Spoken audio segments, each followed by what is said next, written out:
have a busy morning show week here on WRCO Radio, and we kick it off with some history leading up toward July 4th weekend. A good time to be talking about some of the things going on in celebration of the 250th event for America. And locally, the president of Richland County Historical Society, Ken Thiede, is in the studio to join us today. Good morning, Ken. Always a pleasure. Good to see you, Phil. Good to see you. And this is an exciting time as we look at America's history. You and I were talking before we went on the air. I'm not sure we have the hype we did in 1976. There's nowhere near the hype. It's kind of unique. When you talk 1976, everybody was looking at that bicentennial year, and they had it kind of pegged from a year prior. A lot of local communities, I'd mention Avoca, for example, had really a bicentennial theme, and everybody was looking to really make that a celebration. Avoca is always known for it. Lone Rock is known for their 4th of July, the fireworks in Boscoville. But with those histories, that was different 50 years ago than it is a little bit, and I got to applaud WRCO and their bites that they have. I really appreciate those. And nobody has used the term semi-quincentennial. We always said bicentennial. It was easy to say. Everybody's saying 250th. You know, it's easier. It's smoother, yeah. It definitely is. But I remember red, white, and blue mailboxes. Yes. And there was a real effort to paint fire plugs that were red, white, and blue. Everything centered around that color scheme and a very patriotic theme. The flags were out, which I really admire, and our veterans and our legions and our legion auxiliaries really emphasized that with their theme as well. So that red, white, and blue banner and flag and all the stuff that centers around really what is the 4th of July. Right. So history has been a large part of your life. It kind of is your life, isn't it, Ken? I enjoy history. I am able to enjoy it in retirement even more. As I say to anyone that asks, how is retirement? I said, I recommend it for everyone. I have been able to do a lot of individual projects, a lot of projects that I've always wanted to do. I've had the opportunity to read more books that have been on my to-do list. I don't know about you, but my to-do list is always longer than my to-done list. But I've been able to read a lot more books that I wanted to read for my personal enrichment, my personal love, passion, and history is obviously surrounding it. Nonfiction books are a whole part of it. You've been working on, I know, some history with the WIAA and some Muscadet history. Am I leaving something out? I've started too many projects that I haven't finished, and it all goes back. We just had our family reunion, and I will mention later on about challenging everyone to do their family history. I always do that when I go into Mr. Thompson's class, and any of the students that have been there. My first day in Mr. Thompson's class, I give them a family tree to fill out, and they'll start filling it out, and then I'll say, can you put the birthdays in? And then I'll ask for middle names and maiden names. And it used to be, and this goes back, let's say 50 years, and you'd go to the family Bible, and in the family Bible, you would keep a copy of that history of your family. And we aren't doing that. And just like the history that we research, there's a really strong history of the early history. But we take, and I'm going to use the year 1900 to 1950, there's a real void there where we haven't written that history. And so my point of emphasis in the research I've been doing lately is to make sure that we don't overlook that history. And when you're thinking about it and think of your own family and you have a family reunion and you haven't seen a cousin in a long time, or all of a sudden you start saying, what relation are we there? Are we second cousins, once removed, or however that's termed? I would challenge everyone just to sit down and look at a family history and get as much recorded as you can now. What I did for our family, my aunt in 1984 had written a family history, and I took that and then I referred to it as the next generation. So I took what she had, and I cast it forward with all my cousins, with their children and their grandchildren now, because we could easily lose sight of that. We always try to say, okay, well, we've got the grandparents, and where did they come from, and where did they settle? We lose that history. Mm-hmm. They challenged me it was easily 10 years ago. They said, Muscadet, we graduated from Muscadet, and they graduated in the 1950s. Well, we were pretty good back then. And I said, really? Well, I looked it up. They were. Muscadet in basketball was ranked number 6 in the state for 3 weeks, and that's in a one-class system in 1950. I can go through the number of conference championships that they won over that time frame. Of course, then Muscadet added on Avoca, and then Blue River came in and it became Riverdale. So where I went with the history is, and I've been able to find the WIAA's history of all the conferences and all the conference schools, and as it's sometimes used on quizzes, I think, is mascot names, and that's really neat. And just shared some history. Next year, we're coming up on Wazeeka won the state track championship. Now, nobody knows that. Nobody's really familiar. I think Wazeeka is because I've sent them materials, and I think the Ridge Valley schools because I've sent it to conference schools and their athletic directors. Wazeeka won state in 1927 in track. We can easily lose that, and that was 100 years ago. And we need to celebrate that. We need to celebrate history. I was asked once by a person I hold in a very high regard, what's the importance of history? And well, the old line is, if you don't recognize history, you fail to repeat it. Surely you will. And the idea of history, how many people have said, and you probably said it yourself, didn't really care for it in high school, but now I watch the History Channel and I'm reading history books, and we become more enamored with it, I think, the older we get. I got to give a shout out, if I could, too, and I'd mentioned it to you in a contact, Alan Umbehound, when he was in here a couple months ago. Alan, you did an outstanding job of just stepping us through Richland Center, and I value that so much. That history that he gave, the recall that he provided, is golden. It is precious. And I always say this, and I think Alan would agree. Somebody will always say, oh, you missed that one. You know what? Mm-hmm. If I miss that one, that's no big deal to me. It's all the ones we got. And that's what's intended. There's no intent of forgetting someone. And you've heard people say, oh, I don't want to go through a list because I'll surely forget someone. History, it's what we remember. And oral history really, truly is a part of it. Tell me, as you talk about your mom and dad and maybe your grandparents, and reference Mr. Majeski, and you could probably go down a full list of all your teachers at Ithaca that you had. That's historical. You recall things. Those are things, and most are really good things, and some of the sad or bad things even are very valuable for historical purposes. Mm-hmm. Yeah, and back in the day, I think if you tell stories about a teacher, whether you went to Richland Center, Riverdale, or whatever, the teachers stayed in one spot a lot more than they do now, and some still do, spend a career there. But I think if you mention it, somebody that graduated 20 years after you can relate because they had them too. Well, yeah, I was in the third generation when I retired, so I had 35 years in. And I'm sure my students have plenty of stories on me. I had said to my daughters, when I die, I would love to have at the visitation a poster board where they could put Thiedisms and all the zingers, one-liners, and anything else that they remember. And what's scary is some of the stories I don't even remember. Do you remember that time? And oh my, yeah, I do remember now.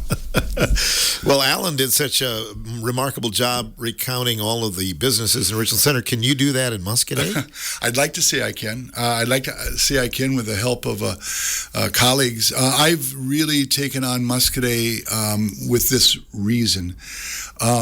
There was histories written back in the day. Richland County and Crawford County, of course, have theirs. The minor book that's 3 inches wide. Well, Grand County has that also. It's the Butterfield version, 1881, and you can find other references. In fact, if you listen to your history moment from this past weekend, Thursday and Sunday, I did the history of Muscadet as far as how it was named on a different level. There's actually an Indian chief that was named Muscadet in the area. With the history of Muscadet, there's really been 4 key versions. For the centennial, Wisconsin centennial, 1948, Carol Mueller, school teacher, wrote a history of Muscadet, and she listed all of the graduates of Muscadet High School from the origins all the way up to 1948. So valuable. And of course, at the library, in the history room at the Muscatine Library, there are many, not all, annuals, and that's something to think about with families. If ever you come across one and you say, well, what could we do with that? The Muscatine Library will gladly take them. And then in the bicentennial, she was a teacher. Just to put a date on her, she was prior to Julius Ward. Her name was Helen Geller, and she wrote a history of Muscadet in 1976. Well, the guy that is the noted historian of Muscadet is a guy by the name of John Duffy, and he started it as a bicentennial project with his ads in the newspaper for Duffy's Surface Station. And he'd tell a little story, and that story kind of just snowballed. And for 18 years, he wrote weekly versions, and sometimes to be continued next week, on stories of Muscadet, the Muscadet area, the surrounding communities, and really what was a part of the history. Well, I felt we needed to take it from 1976 to the present. And so what I've put together is a 15-page version of the history of Muscadet from 1976 to 2026. And with that account, I wrote it in the same format that Helen Geller wrote hers. So it starts out by talking about the village offices and the village president, and it goes on to identify homes and the fire department, and you can step right through. And purposely, I've added other things that wouldn't be a part. Probably one of the most visible historical events was the Muscadet incinerator. Now, if you go back to that time period in that day, that was landmark. It was, Richland County, Iowa County, and Grant County bought into it. And it failed. So in, again, a negative situation, it was extremely historical to have that type of a scene. How has it changed over the time period? In my closing part of the story, I talk about how Muscadet changed from 1970. Can you imagine? So I could go down the list. There were 9 gas stations in Muscadet in the 1970s. There were 3 grocery stores. Regular grocery stores. There were 7 businesses on the main block of Muscadet, thriving businesses that were a part of, and again, it was a different time. My dad always talked about coming to Richland Center on Friday. That's when you went and shopped. Everybody would come on Friday afternoon, Friday evening to do their shopping in town. Well, in Muscadet, it was no different. And, the Industrial Corporation, and there were 11 companies in the industrial park in the 1970s. That's unbelievable that you think back. Really, Muscadet was that thriving. It was still about 1,000 people. I think it peaked at 1331, and then you always talk about Richland Center has in it always been right around 5,000, 4,997 and 5,013 if you remember your decades of changing that sign entering the city. But that's truly a part of the history. So when I did this project, I did it with the intent of a semi-quincentennial project, and it's actually titled From 1976 to 2026, Muscadet. And interesting stuff. And I know that you mentioned the businesses too. I can't find this, but the number, it wasn't people that necessarily lived in Muscadet, but people drove from far and wide to work at a lot of these companies too. Absolutely. And you talk about bedroom communities. It's no different in a grander scheme of things around the Madison area. And I can bring up a 1970s video of Richland Center where they said, well, people drove from the other side of Madison to come to Richland Center to shop. Well, when that new shopping mall comes in out there, that's really going to bring the business in. As they talk about those things, that was a different era of spending. Now you can have it delivered to your doorstep the next day. And that, to me, just boggles my mind. And we're dealing with a whole generation that is ordering online. Well, you used to go to the stores, and then if you needed it repaired, there were repair shops. I'll give you one that Alan mentioned, but Butch's Shoe Repair, I remember I'd been in there 2 or 3 times to have my shoes repaired. It's across from the courthouse, west side, next to what was the old IGA, and now it's Health and Human Services. And it was December, and he said, I won't be able to fix them again. I said, what do you mean? He goes, well, I'm closing up. He goes, I can't match prices and sales. I loved Butch's Shoe Repair, and those shoes you wore, they were like slippers, so you wore them forever, but I think I had them resold twice. And you're nodding because you know that's a part of that history that we've lost. Mm-hmm. Yeah, more of a throwaway society now, that's for sure. Absolutely. I found the list. This is from Helen's list of businesses, and this was when she published this in 1976. 76. Yes. So Muscadet Cheese Factory, which is now Meister's, Kraft Cold Storage, which became Marathon Cheese. Right. Kirkpatrick Cold Storage. Cheese was big in Muscadet. In fact, one of the slides for the Muscadet Mile that the Chamber has sponsored was on the cheese industry in Muscadet. Really? Okay. Matthews Lumber Company, which exists. Easy Trail Wagons. I remember seeing those. On Main Street, it was the old Cradwell Garage, and it's now raised. It's gone. But they would actually wheel them out by opening up the garage doors, and they'd wheel the running gear out on the Main Street, and then they'd have a semi parked behind, and they would stack these running gears, and they were bright red with a white Easy Trail sign. Now, here's a quick history for you. It's now Foggy Bottom Woodworks. It's down on Warehouse Street, and they had moved from the Kirkpatrick building on Main Street, Muscadet, down to what I would refer to as the Industrial Park. There's still it's about a 12 by 18 Easy Trail sign above the doorway. And I had said to Rick Tisdale, and his birthday's coming up here on July 1st, so happy birthday, Rick, that he said, I'm going to leave that sign there. I'm not taking it down. And I've got a picture of it, but think about that. Easy Trail wagons weren't just here. They were nationwide. They shipped them all over the place, but locally. I mean, I remember we had one or two running gears. Running gears. Yeah. And it was the popular mode. It was a great product. And it was made in Muscadet. In Muscadet, Wisconsin. Scott Industries, of course, which we still have. JTE Engineering, especially in engineering. They did a honing. Yeah. Okay. Riverdale Manor, which is now Riverdale Nursing Home. It's actually Riverside. They've changed the name, and it's updated, but that's just recent. It's went through several names, but everybody still calls it the Riverdale Manor. Muscadet Machine Company. Yep, the machining works. Again, it would be very similar to what they were doing at Universal. Sure. That type of stuff. Mm-hmm. And Howard Rotavator. They made chisel plows was their mode. Now, they made farm machinery, but it was a British company that came here and in the 1970s was prominent. It was short-lived, I'd say that. When I say within a decade it was gone.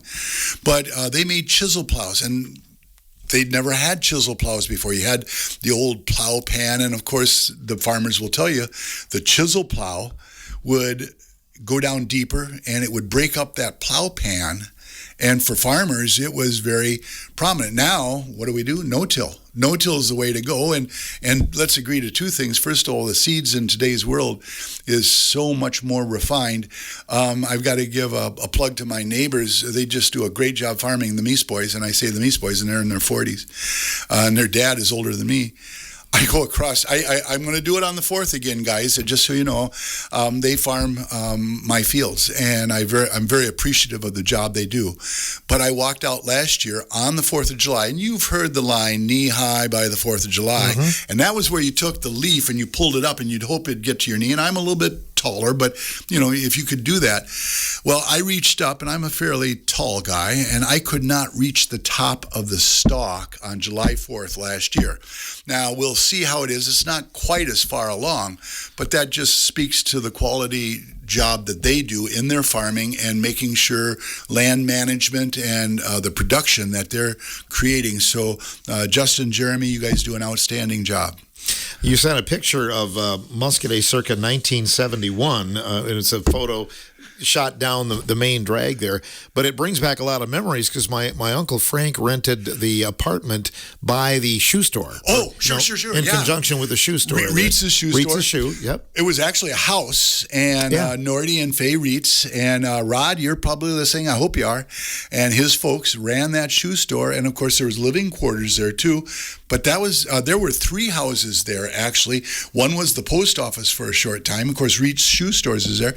One became a tavern, and it's now Sportsman's. Sportsman's, right. But I remember, walking up and down the drag, and I remember walking over across. They bought me a new wagon at the hardware store right across the street. Well, it was Gamble's and Mr. Appliance after that. Yeah. And it went through a great history of the hardware store mode. Of course, we've got Walsh's still today. Ace Hardware is there. But realize there were 3 hardware stores. The other one was right next to where Walsh's was. It was Schwingle Hardware. And Schwingle Hardware on Front Street, dated back. It's those vintage 2-story buildings. They're probably 20 by 60. And you walk in and they have the wood floors that creak as you walk through the flooring. And there's a full basement underneath. And most of the basements in Muscatee, especially on the main drag, are sandstone. Now think about that. That's going to settle, and it's not the best construction, but also you got to understand that prairie region is vulnerable to, the sandstone and limestone that were in the area. Right. And you still have some prominent businesses after all these years. Oh, very much so. Yeah. And I hope that, we're losing buildings there in Muscatee. And I applaud both Foggy North Coffee for their business, and I have it in my paper. And I applaud the Oceaners for and they call it the Uptown Social Club and English Prairie. They've really taken on both the historical side, Scott and Susan, and I would tell you those types of things. Well, sadly, one of mine is on the corner there. It was originally Ruzick Auto Sales, and then many people, old timers, will remember Storm's Auto Sales. Then it became Cooley Motors, and then Cooley Motors will move to where now Brent Steadley has his shop, K&B, on the north side of town. It became a pole shed. I still remember now. This will give you a little history. They only had 2 left of the 7-foot hay binds, that new cutting machine that you could have instead of sickle mowers and conditioners. You could get a 7-foot hay bind. Yeah, good farm history. I remember we had it was called a mower conditioner. Yes. So you had the sickle bar, and then you had the crimper, and you'd mow, and then you'd come around the next time you're mowing, and then you're crushing the hay, or whatever. And my dad got kind of tired of getting it plugged up, because if one would plug up, the other would stop, And so I remember great memories when the Heston 7-foot hay bind came out, bought right over here. That was a amazing change, because it was all in one. You still could get it bound up. Yes. But the problem was usually when you were making a corner, you'd take in some of that hay from the other side, and then we had an old tobacco knife. So we would get under and cut that off with that old tobacco knife. And then, of course, you'd have to kick it into gear, and you tried to plug that. And we had pliers where you'd pull out as much hay as you could. Now, those are memories. Oh, They sure are. Another business that I recall, Alice Chalmers was bought at Cooley Motors, right? On the north side of town, as you come in on the right, and some buildings are even lost there. The old brewery used to be there, and that's one of those historic Muscatee mile signs, is the brewery that for over 50 years existed in Muscatee, and then they had a bottling workshop besides. Cooley Motors was, at the time, Alice Chalmers, one of the largest distributors in southwest Wisconsin. And, of course, the strong farming communities that are in and around Muscatee would go to Cooley Motors for their purchases. Good memories. We'll talk more a little Muscatee history coming up here. And also there is an event that is coming up on July 8th. We'll talk about its significance and its relation to our guest, Mr. Ken Thiede, along with Mark Kopp, who might be listening this morning as well. We'll have that when the morning show continues.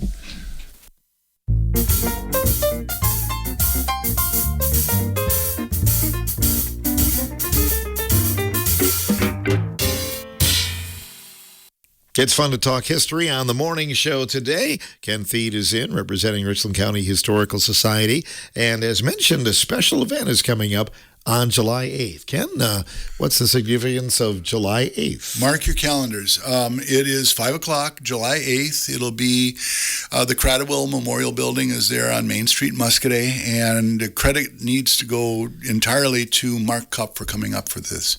I've just simply been able to be an accomplice and help with what's going on.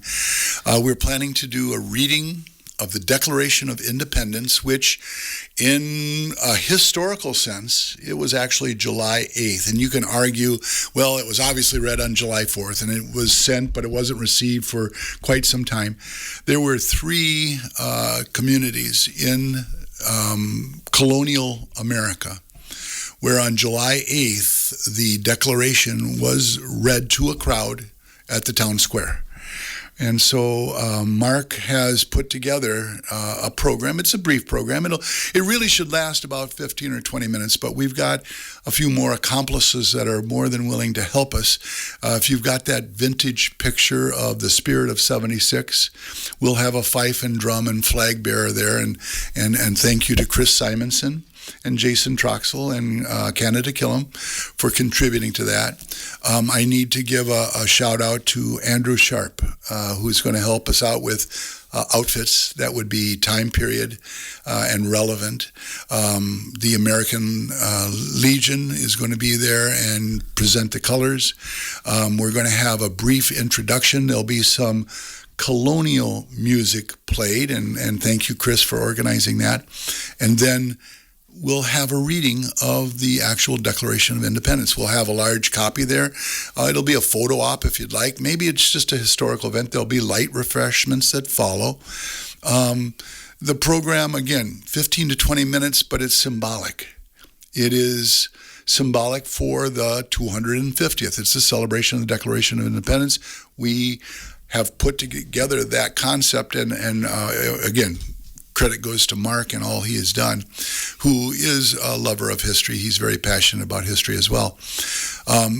The idea of reading of the Declaration of Independence is, it's no different than singing God Bless America on Sunday during a Brewer game. It's no different than singing the Star Spangled Banner at a sporting event. It's no different than, as we should have, the Pledge of Allegiance every day in school. The Declaration of Independence plays that role, and there'll be a few surprises, and there'll be a few things that are just included, but you've got the basic gist of the whole activity, and it's simply an event to come to 5 o'clock, head of the Cradwell building. If it's inclement weather, we can go into the Cradwell building. Other people are contributing their time to help out and make this possible, but it's a historic event. Are you and Mark going to share the reading? I'm leaving that up to Mark. He's much more eloquent than I am.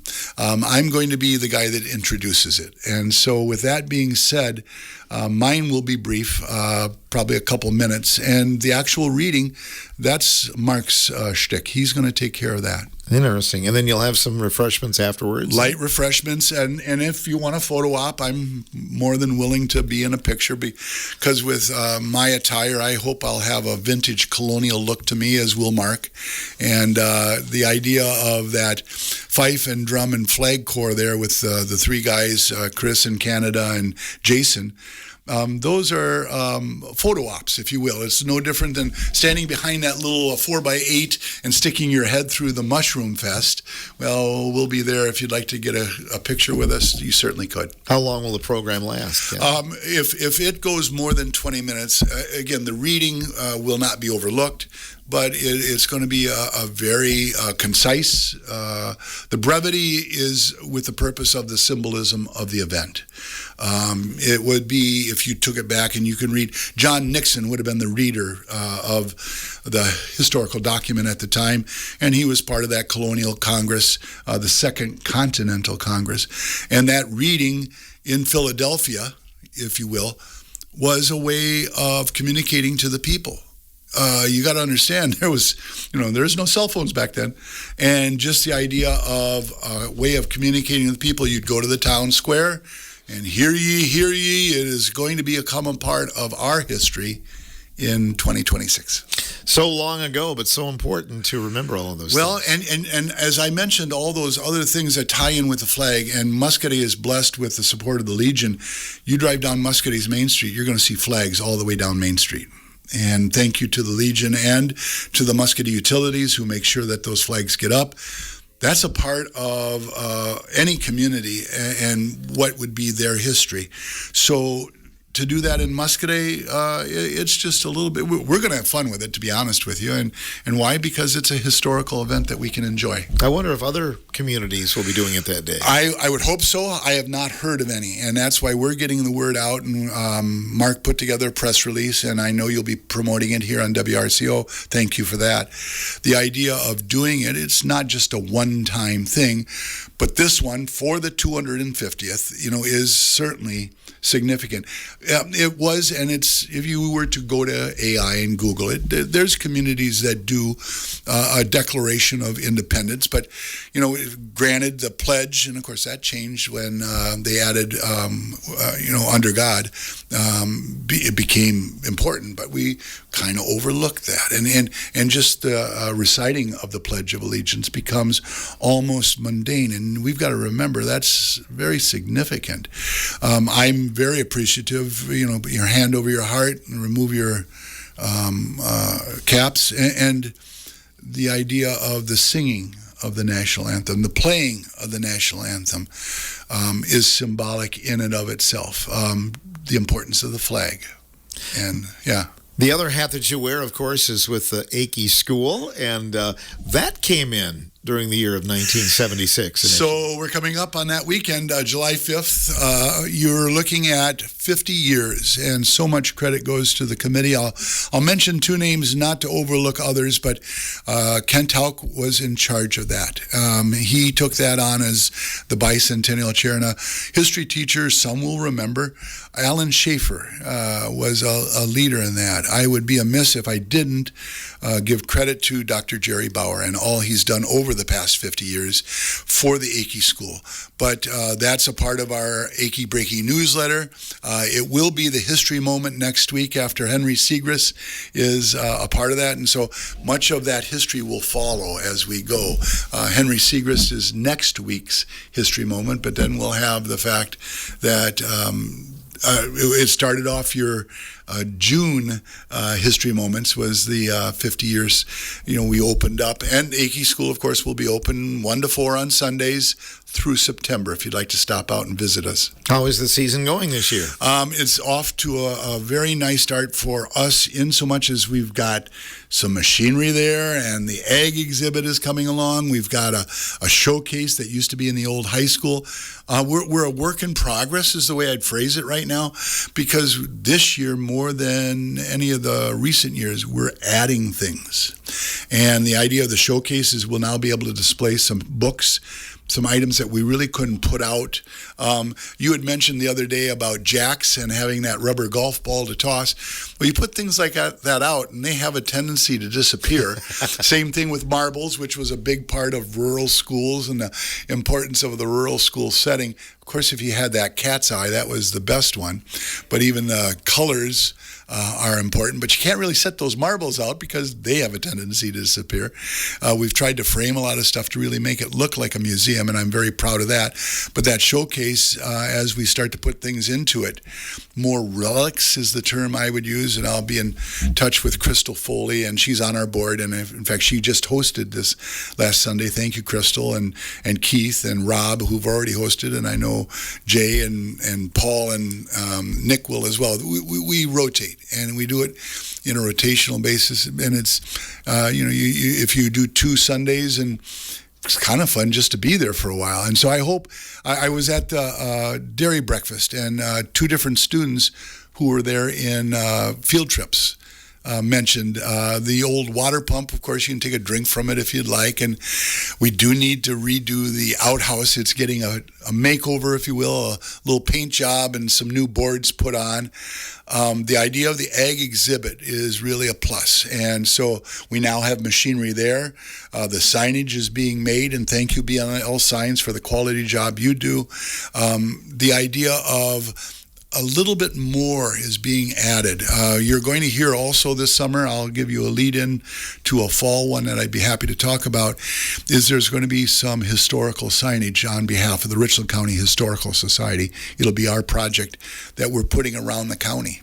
And that signage will identify local historical sites and importance. Will you be doing some special things then that actual weekend, the 50th anniversary? It's interesting, as I put it to, and we had talked about it from a year ago, and we talked about it in our April meeting. We meet twice a year, and we decided not to. And the reason for that is we didn't want to take away from the bicentennial project and its history when it was. And believe it or not, they had picnics back then. They put up tents and ice cream socials.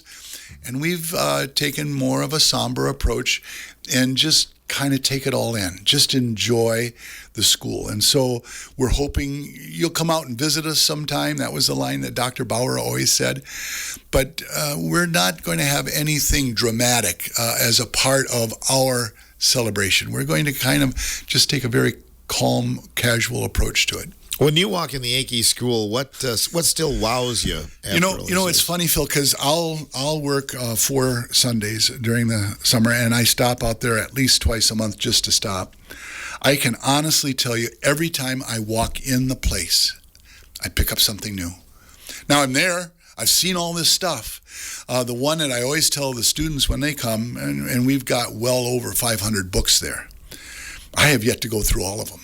And to even say there's 500, I haven't counted them. But every time I stop there, I'll grab another book and I'll check out another parcel. And we've had some recent donations that have really added to the site. Across the road, of course, the Thiede home is being refurbished. And that in and of itself is a part of the history. So when you walk in the building, you can't take it all in 15 minutes. Some people will come for 15 minutes, do a walkthrough, and that's great that you visited. Some people will come for an hour or two. They'll sit down and start looking at things and reminiscing about things, and we'll talk about what really is there. There's a wealth of local history, symbolic. Let's go back to the 1950s. We'll go back 75 years, if you will. And there, the one I have to be very candid, the one I love is when grandparents will bring their grandchildren. Mm-hmm. And they'll start talking with them, what they remember. That's precious. That is so valuable. Mr. Durst, a few years ago before he passed, came and visited. And I cannot tell you how much that meant. And he was still in very good health and a sound mind. And I had the pleasure of visiting with him for close to 2 hours. And he didn't even talk Alice Chalmers, believe it or not. He was talking about his experiences at the school. One of the supporters with our ag exhibit is Randy Olson. His dad went there. I've got pictures of his dad sitting in a desk in the school, and gave that to him this past spring in a framed picture, nothing more than a picture of his dad at the school. But he's been very gracious in supporting and helping. Danny Miles has helped out with the landscaping portion and the railroad ties donated. My neighbor, Jeremy Meese, helped haul the machinery. And Brian Brenninger at L&M Salvage has been so awesome. His line is very simple. If it's going to the Thiede school, I'm in. And anything that sits on their lot, I've had the opportunity to say, could we? And he, absolutely, yes. So that farm machinery that you see there, and by the way, we would greatly welcome anybody that's interested in donating either an older piece of machinery, and we've even got some that we're going to be putting up in the entryway. For example, we've got a hand sigh. We've got a potato planter. We've got an old corn planter that's the single corn planter. You've got to remember using that hand scythe for going out and cutting nettles or burdock. Yeah. Well, that was used for many other things. Bale hooks, if you can. Corn husking pegs. Do you remember those? I do. I never used them, but bale hooks I did because we didn't have a kicker baler, so to speak. Well, and as I heard not too long ago, they were talking about opening up the field and cutting with a hand scythe so that you could go through with your 1-row chopper. Well, we would pick out 2 rows because we had a 1-row picker. And I very much remember those fall days with the hay rack, and we had some sideboards on it, and we'd be husking and throwing in because we didn't want to lose out on maybe a 5-gallon pail of corn. You know, we couldn't miss that. But those were days that are so memorable. A beautiful fall day in a sweatshirt, and you'd have that husking peg on and husking out corn. And the corn stalks weren't as close together either. They were a little easier to... Well, here's some good history if you like this. They used to have a drop seed planter so you could cultivate both ways. Yeah. And that is so outdated because, well, they've shortened up the rows first of all. They've narrowed them down. They've got... And again, that's that high-grade seed and everything you're dealing with, and you're going for volume and bulk. Well, let's be honest. I think it's every 27 days you're supposed to be. You don't want to go more than 4 weeks. Every 27 days you should be cutting your hay because you want to get the highest protein value that you can out of it. And so they're cutting, 6, maybe 7 cuttings, where if we got to third crop, we were doing good, and we only made fourth crop after the first killing frost. And that fourth crop probably was for young cattle because, as it would be very fine, but it surely was important to get another 200 bales if you could. Yeah, we didn't start haying quite as early either. I remember the month of June, and if you were done by the 4th of July with your first crop, you were doing really good. And then on the 5th of July, you'd probably start your second crop. Yep. Would that sound right? Well, it seemed like we baled all summer long. I don't think there was much of a break. We took 3 days off when we combined oats, and we'd leave it sit. Of course, you'd set your combine a little bit higher. We had a 5-foot cut. And what you'd do then is you'd go fishing for one day. And then you'd come back and you'd make your straw. Straw bales were important, of course.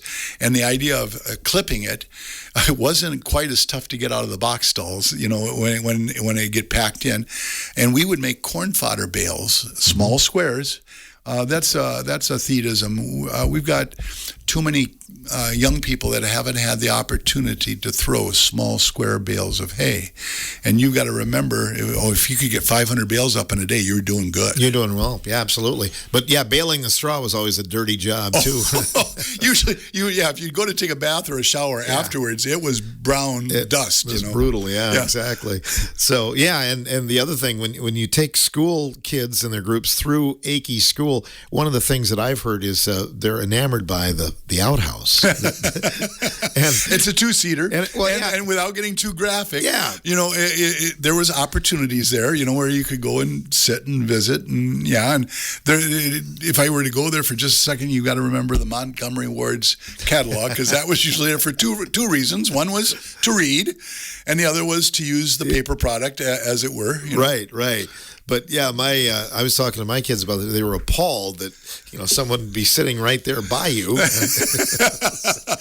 the same time. Well, and ours, I don't know about yours, but ours had a lid that you would put on top, so that when you got done, you put the lid on top so nothing dropped down into the whether it be a billfold or a watch or whatever it might be. You always wanted to make sure that the seat was covered. Right. Yeah. If it was your sandwich, you probably wouldn't.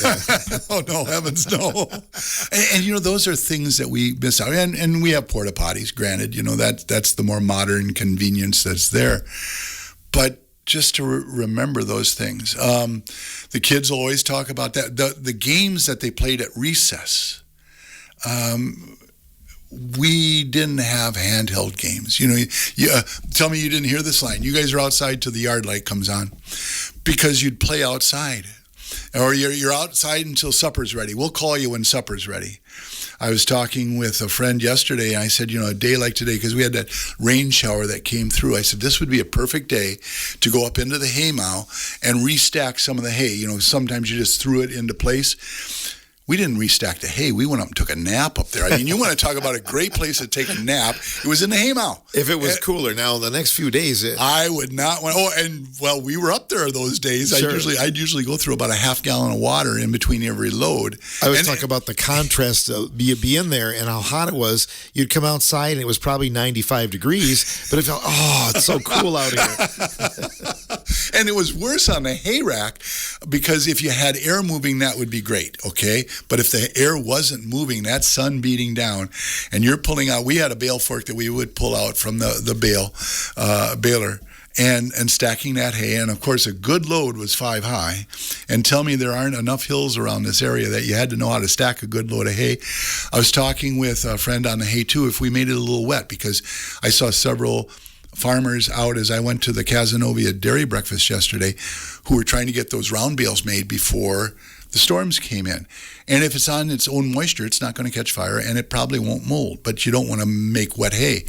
Well, we did, and the farmer we made it for, Orrin Thompson, which is now where the Storms farm is, as you come out of Muscadet, we turned the bales on side, cut side up, because you'd have a cut side of your bale, and you'd have a bale where it was forced over. That left side was forced over, but the right side was cut by the baler. We'd turn those up, and we'd take salt. And we only put one, and we have to turn them on end, which was extra work. And then you'd sprinkle salt over. And he had 2 theories with it, and I don't know if it could ever be proven, but it sure makes sense. One, with that salt, it would draw the moisture. 2, in the wintertime when the cows went to eat that bale, they were thirstier, so they drink more water and produce more milk. Yeah. Ah. And so that was a good memory of making hay. And those were good days. You look back on them now. When we were doing it, it wasn't, oh God, the burden of it. And I believe you said a quarter a load you only got? Yeah, it took a little while to get enough when 45 records went up to almost $1. It was four loads of hay. It had to be a good song. We would always, with my daughters, and my daughter's father was a pain in the butt because he'd have his daughters throwing square bales. We would try to see for the last load how high we could stack that load because there's only one round left. And I believe we got up to 8 high. And, of course, got a picture of the girls up on top of that load. And that's memorable, too. It's like the log stacking contest. Well, how high could you stack your hay rack load? And I believe there was 125 bales on that hay rack when we got done. Yeah, on the flat, it probably worked out all right there. It was fine on the flat. Hillsides, if you got 4 or 5 high, you were doing good. And if a wheel hit a woodchuck hole or something, then... Or tell me, when you go to make that corner, because you're going to go downhill, you wanted to make sure you had it in granny low and you were holding on to the shifting lever so it didn't pop out. But you'd kind of brace yourself against the hay to make sure it didn't slide down the hay rack, Yeah, exactly. Oh, those are good memories. Good memories, yeah. I wouldn't want to be baling it today, but it'd be fun to go back, the novelty of it. Right? And again, Jeremy Meese says to me, do you mind if we make a few small squares? I said, have at it, because it's great for calves. And a lot of people will make grass hay for horses. But he said, I think the boys need to throw a few small square bales of hay. And I said, God bless you. That's a good thing. You bet. Anything else you want to add today? Just please, if you're thinking about something on July 8th, do consider the program that we have. It's a short 15, 20-minute program. Muscadet, the Cradwell Building, the Declaration of Independence. My history of Muscadet will be available next week to anyone that would like a copy, but I have and plan to put together, I've talked with Dave Bauman at the Muscadet Library, and he's been extremely supportive. I cannot tell you, David, how much I appreciate you. That put together all those versions into a history of Muscadet. Indeed. Well, we appreciate having you in. We'll be seeing you again real soon. I know you'll be at Lone Rock's 4th of July parade. I will for Grace, and Saturday. That's a good thing. And great parade. Isn't that a small town, hometown parade? Lone Rock, you do it right. You and I comment, because I've ridden with you in the truck a few times with Grace, and you get down to the main drag, and there are 6 or 7 people. Where do they come from? Yeah, down the road. And it's not a short parade route. It's a long parade route, and they come out of the woodwork for that. They really do, indeed. So we'll have more about that coming up this week on the morning show. Thanks a lot for joining us today. Thank you, Phil. You bet. President of the Richland County Historical Society, Ken Thiede, on today's morning show.